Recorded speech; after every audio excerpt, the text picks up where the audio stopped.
السلام علیکم ورحمۃ اللہ وبرکاتہ۔ مظلوم کی بد دعا۔ ایک امیر آدمی غریب لکڑہاروں سے بہت ہی کم داموں پر لکڑیاں خرید لیا کرتا تھا اور انہیں مہنگے داموں رئیسوں کے ہاتھوں فروخت کیا کرتا تھا۔ ایک فقیر نے اس آدمی کو اس ظلم سے منع کیا کہ یہ ٹھیک نہیں، کہیں اس سے تمہیں کوئی بھاری نقصان اٹھانا نہ پڑ جائے، مگر اس آدمی نے فقیر کی ایک نہ سنی اور اپنا کام کرتا رہا۔ پھر ایک دن خدا کا کرنا ایسا ہوا کہ اس آدمی کے گھر میں یکایک آگ لگ گئی۔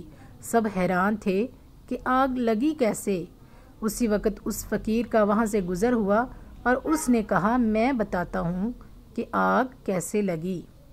لوگوں نے پوچھا کہ بتاؤ، تو اس نے جواب دیا، غریبوں کی آہ اور مظلوموں کی بد دعا سے کبھی کسی کی مجبوری سے ناجائز فائدہ نہیں اٹھانا چاہیے۔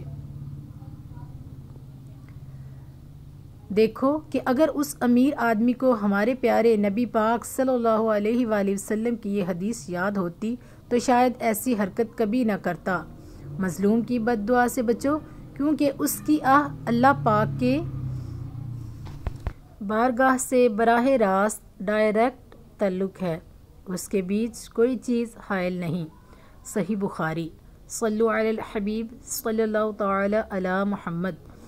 آج کی اس سٹوری سے آپ کو ضرور سبق ملا ہوگا۔ اگر آپ کو اچھی لگی ہے تو لائک کر دیں، اور نیو ہیں تو چینل کو سبسکرائب کر لیں تاکہ ویڈیوز کے جو بر وقت نوٹیفیکیشن ہیں وہ آپ کو ملتے رہیں، اور ساتھ میں دیے گھنٹی کے نشان کو بھی پریس کر دیں۔ نیکسٹ ویڈیو تک کے لیے اللہ حافظ۔ السلام علیکم ورحمۃ اللہ۔